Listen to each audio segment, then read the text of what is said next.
पूज्यपाद श्री उड़िया बाबा जी महाराज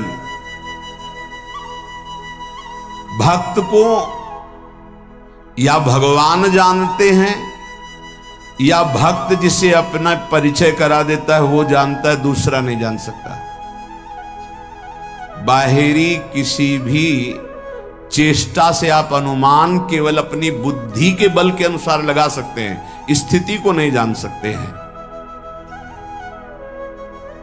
केवल विद्वान भक्त को जान जाए असंभव, कि बहुत शास्त्रों का पढ़ा हुआ है तो भक्त को जान जाए। भगवान जानते हैं या भक्त जना दे जिसको, जैसे भगवान के लिए ऐसो ही जाने जिहि देहु जनाई, जानत तुम्हें तुम्हें हो जाई। संसारी पुरुषों को हटाने में 1 मिनट लगता है, भक्तों को 1 मिनट, अपने आप हट जाएंगे सब। कबीरदास जी महाराज काशी में विराजमान थे, लाखों की भीड़ जुटने लगी। तो उनका अद्भुत अद्भुत चमत्कार प्रकाशित हुआ, लाखों की भीड़ जुटी। पर चमत्कार तभी प्रकाशित होता है जब चिदानंद में चित्त वृत्ति जुड़ती है और संतों के प्रति भगवत भाव होता है। अपने कर कमल से कबीरदास जी बुन करके जो वस्त्र वो बाजार में बेचते, मूल से पुनः खरीदते और जो मुनाफा होता उससे संत सेवा करते थे। एक दिन पूरा थान लेकर के गए तो एक संत भगवान की मंडली थी, तो संत भगवान जो मुखिया थे आए और कहा ये पूरा वस्त्र दे दो, सबके लिए लंगोटी और अचला का काम करेगा। दे दिया। अब जब मूल ही नहीं मिला तो मुनाफा की क्या बात, तो घर में ना तो सेवा के लिए कुछ, तो जाके एकांत तो बैठ गए। अब क्या करें, घर जाते जब मूल मिलता तो उससे धागा खरीदते, जो मुनाफा मिलता उससे संत सेवा घर का कार्य चलता। एकांत बैठ गए और भगवान नाम जपने लगे। भगवान ने देखा कि कई संत समय से आ गए, जहां बहुत श्रद्धा से सेवा होती है वहां संत भगवानों की कृपा होती है। भगवान तत्काल गाड़ियों में ये आटा, चीनी, घी, ये कई गाड़ी सब सामग्री भर करके पहुंचे। कबीरदास जी की माता जी थी, उनसे कहा कि आज वो आ नहीं पाएंगे, किसी कार्य में है, ये सब सामग्री भेजी, आज बड़ा मुनाफा हुआ है। बहुत बड़े धनी को उन्होंने वस्त्र बेचा है, जबकि एक मूल भी नहीं मिला था, कुछ संत को दे दिया था। तो संत के स्वामी कौन है? हरि। तो बहुत बड़े धनी से सौदा हो गया ना वो।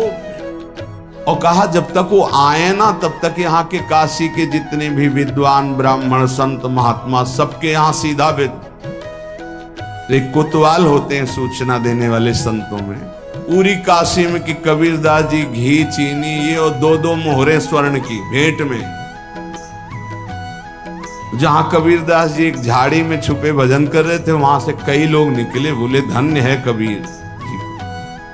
कितना सामग्री उत्साह पूर्वक बांट रहे थे। अरे भाई बोले हम तो सोचा था सामग्री मिलेगी, लेकिन 2-2 स्वर्ण मोहरे मिली। कबीरदास जी ने कहा हम तो यहाँ छुपे बैठे, कुछ था ही नहीं, ये कैसे? जब वहां पहुंचे तो वहां लाइन में सब बैठ रहा था। माँ बड़ी प्रसन्न थी, बच्चा आज तुमने सौदा किस धनी से किया, बहुत माला माल कर। वो मुस्कुराए और चुप, बड़ा यश फैल रहा था। कबीरदास जी ने विचार किया कि तो वो ठीक नहीं है, ज्यादा यश कीर्ति भीड़ तो फिर भजन में बड़ा विघ्न पड़ेगा। एक चाल चलते हैं जिससे साफ भाग जाएंगे। काशी में परम भाग्यवती वैश्या भी रहती थी, जो काशी में रह रहे, जनकपुरी में थी जैसे पिंगला वैश्या। उनके पास जो ही गए तो खड़ी हो गई दंडवत करके, महाराज आपका दर्शन तो यहाँ उचित नहीं है, कोई देख भी लेगा तो अश्रद्धा कर लेगा, हम लोग ऐसी नीच मानी जाती है समाज में आप। तो उनका नहीं नहीं, हम तो आए हैं आपके सानिध्य की याचना करने। कुछ समझ में नहीं आया कि इतने बड़े महापुरुष वैश्या के सानिध्य की। बोले अगर आप एक सहयोग कर दे हमारा तो। बोले हाँ। बहुत विघ्न पड़ने लगा, भजन में बड़ी भीड़ इकट्ठा होती है। तुम केवल थोड़ा सहयोग कर दो कि काशी की 2-4 गलियों में प्रधान हमारे गले में हाथ डालकर बस चल दो, और सब हम संभाल लेंगे, सब खत्म हो जाएगा।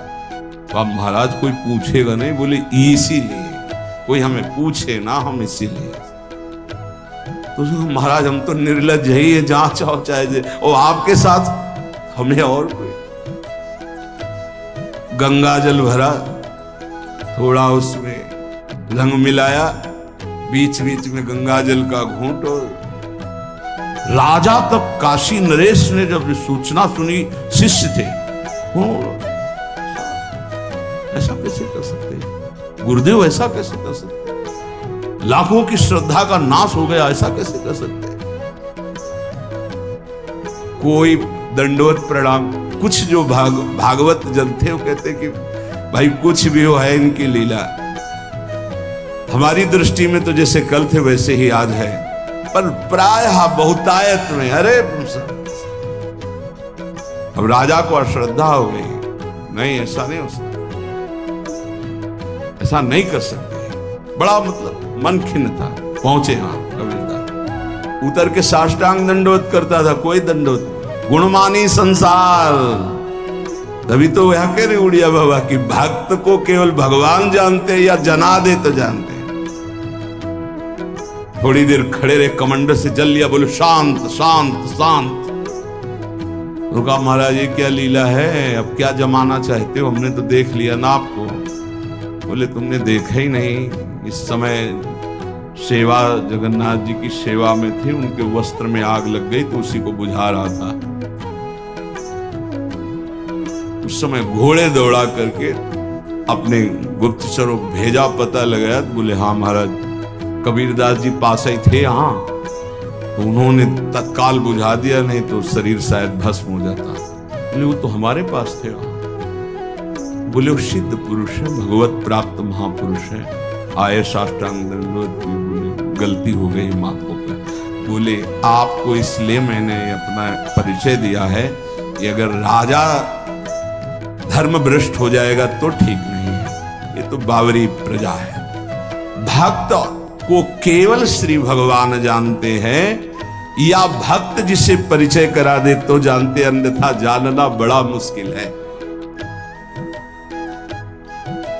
भक्त परिपक्व अवस्था को वही प्राप्त होता है जो आराध्य देव, उनका भजन और गुरु चरणारविंद की पराधीनता, 3 बातें जो स्वीकार करता है वही परिपक्व सिद्धावस्था को प्राप्त हो जाता है। ध्यान दीजिए, आराध्य देव, प्रिया प्रीतम, उनका निरंतर भजन और गुरु चरणारविंद की पराधीनता, उनके आदेश के अनुसार जीवन, वो सिद्ध पुरुष हो जाता है। धीरे धीरे वृत्ति उसकी परिपक्व हो जाती है।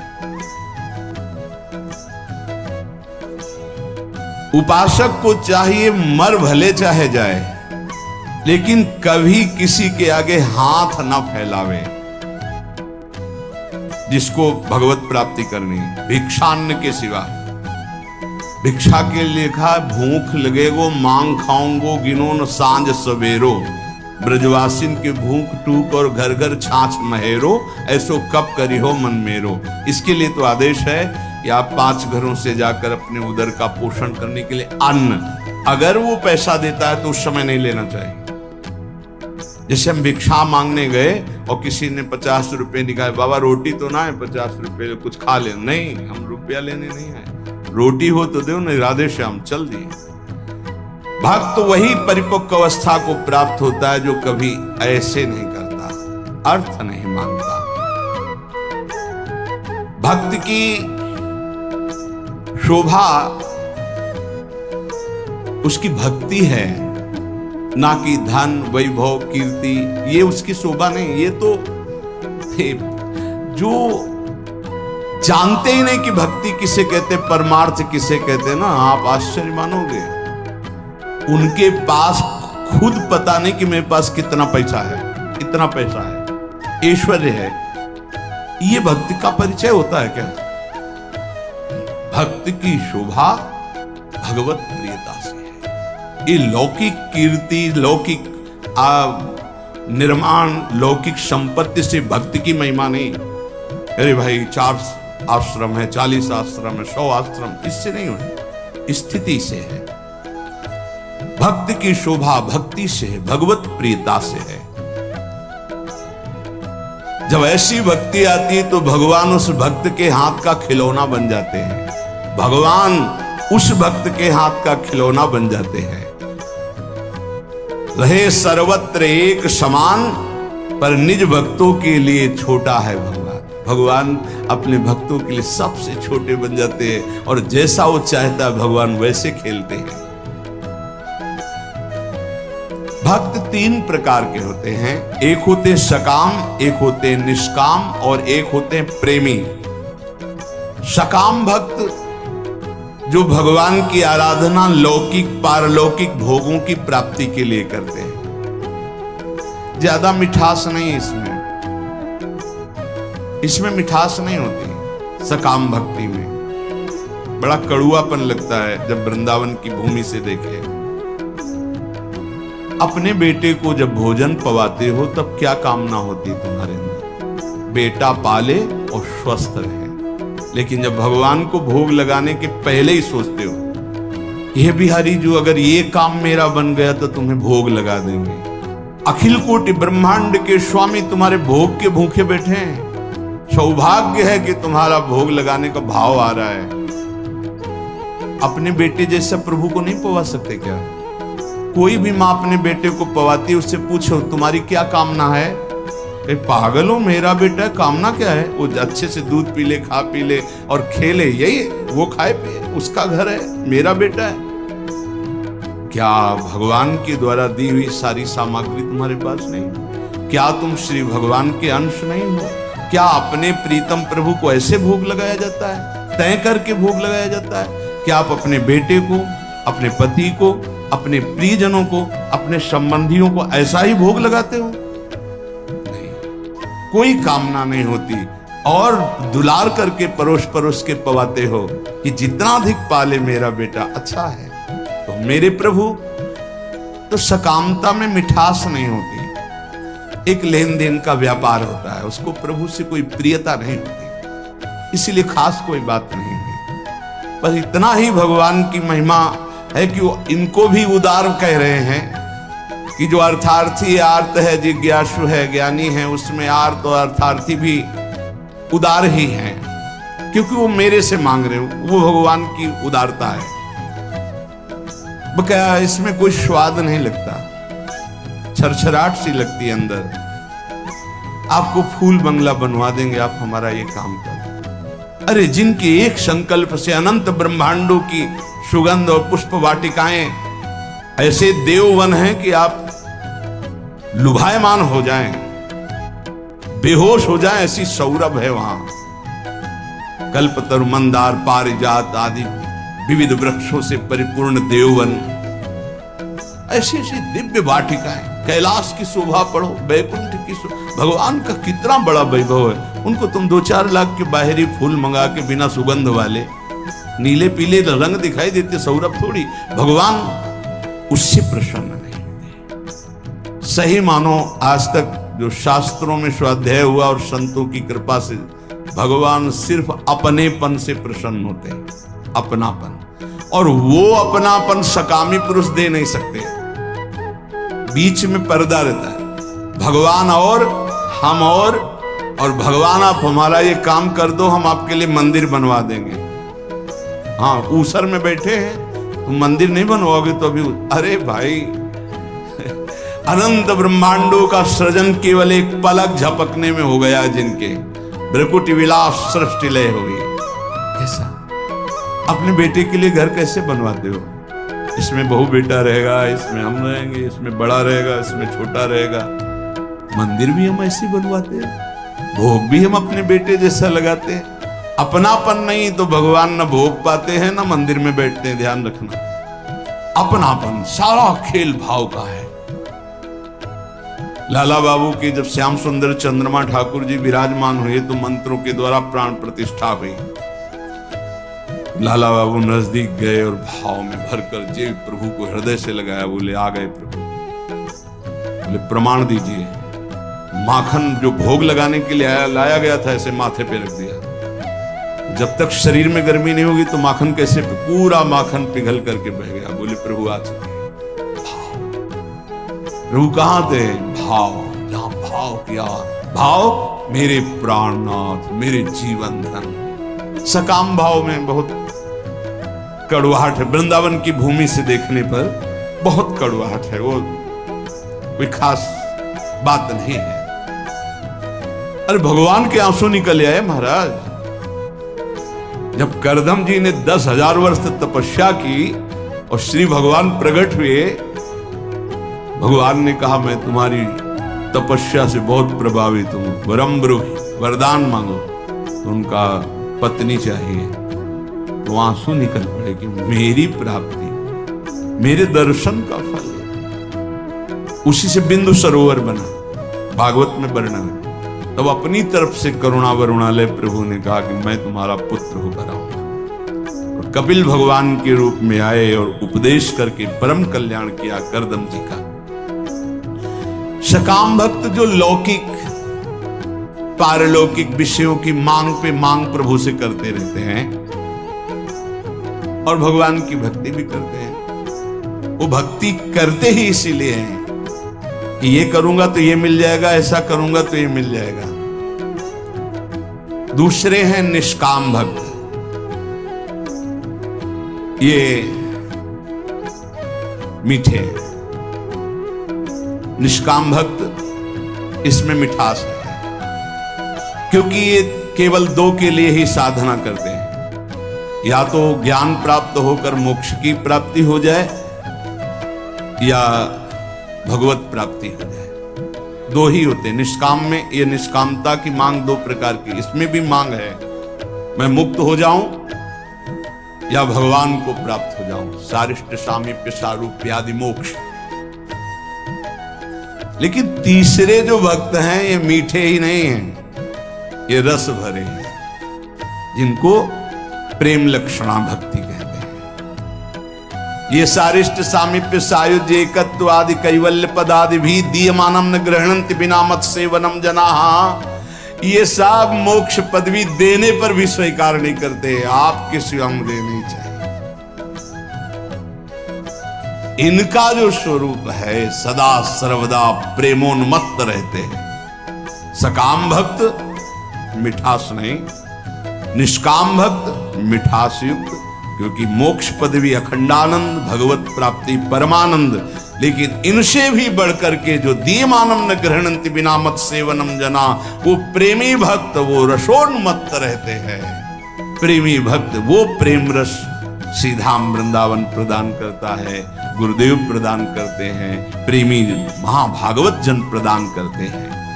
वो किसी भगवान से किसी भी तरह की कोई चाह नहीं, न मोक्ष की न भगवत प्राप्ति की, कि हमारा कल्याण हो जाए, मंगल हो जाए, आप हमें नहीं।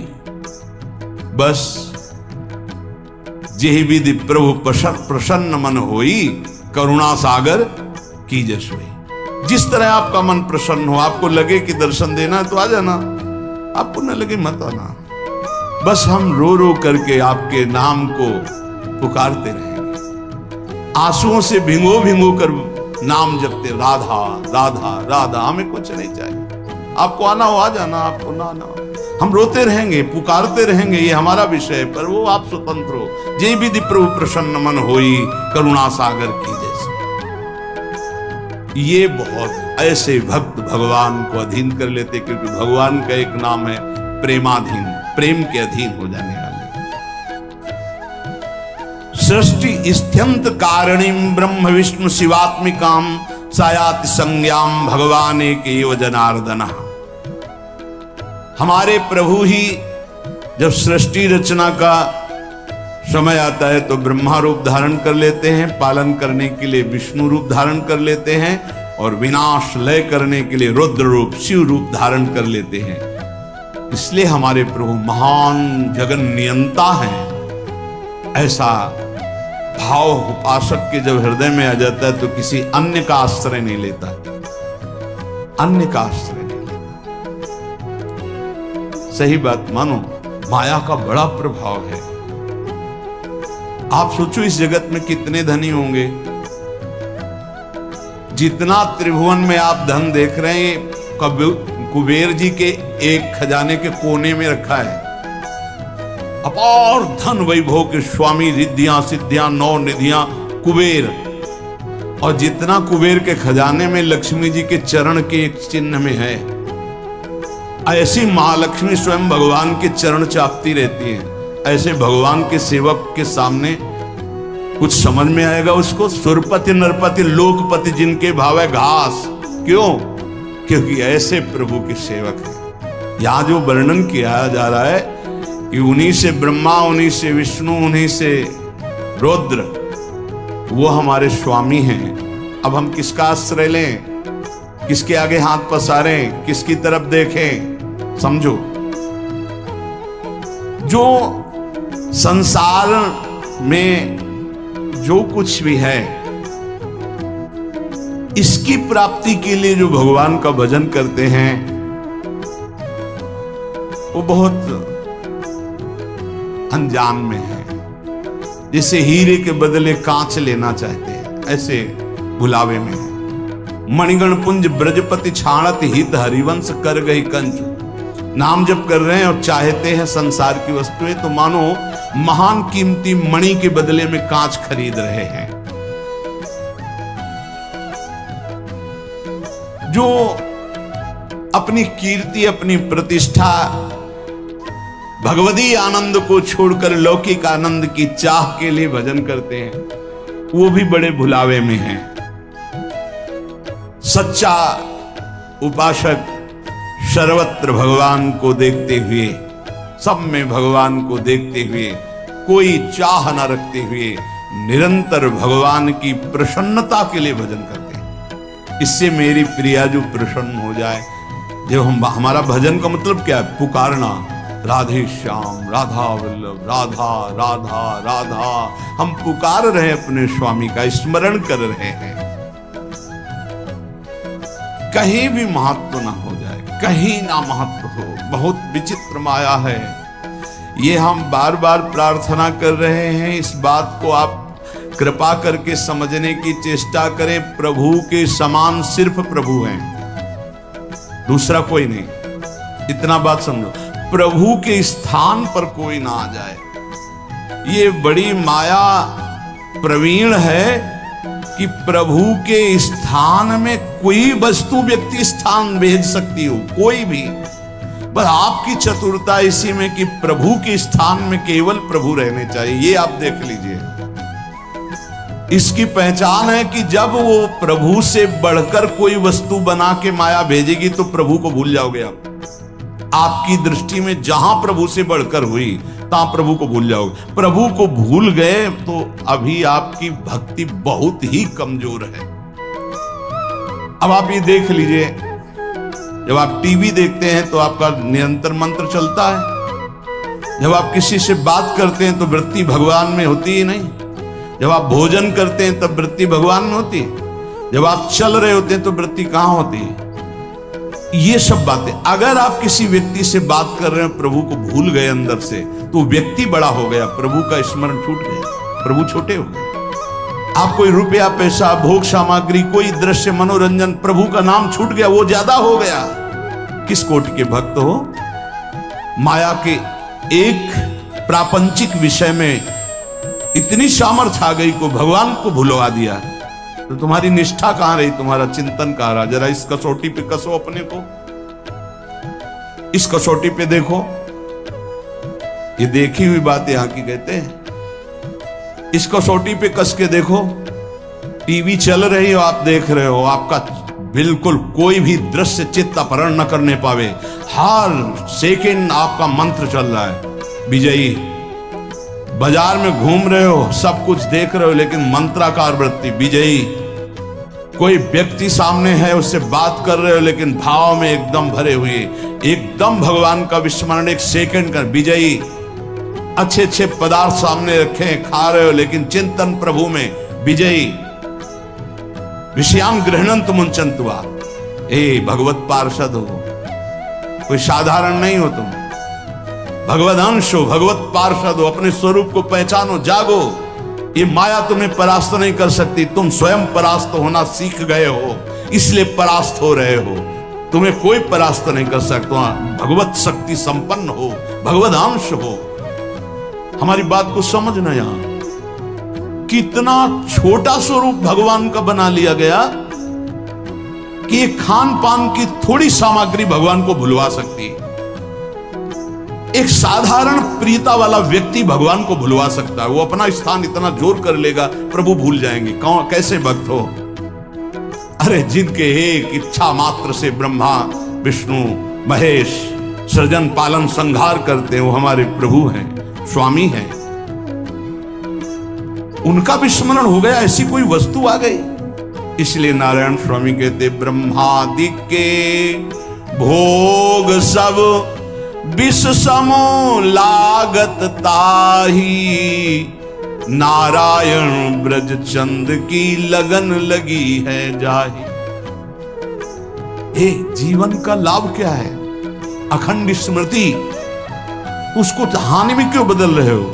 हानि हरिवंश के नाम अंतर पड़े, लाभ हरिवंश उच्चत वाणी। पकड़ो, भक्ति का मतलब क्या है, भगवत मार्ग का मतलब क्या है, परमार्थ का मतलब क्या है? अखंड स्मृति। और इस स्मृति को हर वस्तु व्यक्ति स्थान छीनना चाहता है, चाहे वो राग से चाहे द्वेष से। आप अंदर से देख लो। इसीलिए पूज्य पादुड़िया बाबा जी कहते, पूरा संसार एक तरफ और तुम एक तरफ, तुम्हें युद्ध करना है। किस बात का युद्ध? मारकाट नहीं, तुम्हारी स्मृति का अपहरण कोई न कर पावे। राधा राधा राधा राधा, तुम्हारी याद जो भगवत याद है, अगर वो भूल रही है, अब घाटा हो गया। कहे हनुमंत विपत्ति प्रभु सोई, जब तो सुमिरन भजन हो। ये बात यहां पकड़ा है, यहां देखा है। जहां जहां हमें लगा कि इस चीज से छूट जाएगा, उससे परिपक्व किया है। कोई भी विषय ऐसा नहीं जो हमें भगवान का विस्मरण करा दे। हम हर जगह अपने आप को परिपक्व करना सीखें, अपने को बचाना नहीं, अपने को हटाना नहीं, अपने को उसी में खड़ा करके परिपक्व करना सीखें। बीच बाजार में बैठे समाधिस्थ रहे, तब तो भजन का लाभ समझ में आएगा। बाण बनाने वाले के पास से पूरी सवारी निकल गई, उसको एक शब्द नहीं सुनाई दिया, और तुम मंत्र और भजन में चित्त लगा रहे हो, तुम्हें चार आदमियों की बात सुनाई दे रही। अरे राजा की सवारी तो नगाड़ा बज रहा है और शोरगुल हो रहा है, जय जयकार हो रहा है, उसको एक शब्द नहीं सुनाई दिया। केवल बाण का नोक बना रहा था, जिसे दत्तात्रेय जी ने 24 गुरुओं में एक गुरु बनाया, और तुम नाम जप कर रहे हो। तुम्हें कोई शोरगुल नाम छुटवा दे, कैसे साधक हो? विचार करके देखो। लगन लगन सब कोई कहे, लगन कहावे सोई, नारायण जा लगन में तन मन डारे खोई। मन भी लीन तन भी लीन, तन उनकी सेवा में लीन, मन उनकी सुमिरन में लीन। नारायण अति कठिन है, हरि मिलन की बाट, या मार्ग जो पग धरे, प्रथम शीस दे काट। प्रथम शीस दे काट, मरो रे जोगी मरो, मरनो है अति मीठो, ऐसे मर के देखो जैसे गोरख मर दीठो। जीवित मर जाए उलट आप में समाए, यह दिलगिरी है। प्रवचन करना बहुत सरल है, नहीं? प्रवचन कर, जीवित मर जाए उलट आप में समाए, यह दिलगिरी। अपने प्यारे से प्यार करना कोई खिलवाड़ नहीं है, उसे प्यार नहीं कहते जिसमें अपना स्वार्थ होता है, अपना सुख होता है। अगर हमारे हरि से प्यार करना है तो पहला कदम बढ़ाने के पहले मर जाओ। बोले फिर कदम कैसे बढ़ेंगे? बोले यही आश्चर्य है, यहां मर के चला जाता है। मरो रे जोगी मरो, जिसने हर वेग को सह लिया, जैसे मरे हुए पुरुष में कोई कामना नहीं होती, ऐसे मरा हुआ मन निष्काम होता है, कोई कामना नहीं होती। नारायण अति कठिन है हरि मिलन की बाट, जैसे मरे हुए का किसी से संबंध नहीं होता, ऐसे किसी से संबंध, कोई काम नहीं। राधा राधा राधा, बड़ी ऊंची स्थिति जागृत हो जाए यदि ऐसा भाव। इस मार्ग में अगर आपका अहंकार जिंदा रहा तो आप नहीं चल पाएंगे। अहंकार मर गया, यहां मरने का तात्पर्य अहंकार से, अहंकार मर गया, पार हो गई गाड़ी। मार तो सकते नहीं हम, क्योंकि निर्बल हो चुके, तो गुरु को दे देते हैं, वो संभाल लेंगे। अपने अहम का अभी पीछे सुना, अपने आराध्य देव का निरंतर चिंतन और गुरु की पराधीनता। पराधीनता का मतलब अब हमारा स्वयं का कोई संकल्प विकल्प नहीं, जैसे गुरुदेव भगवान चलाते हैं वैसे चल रहे हैं।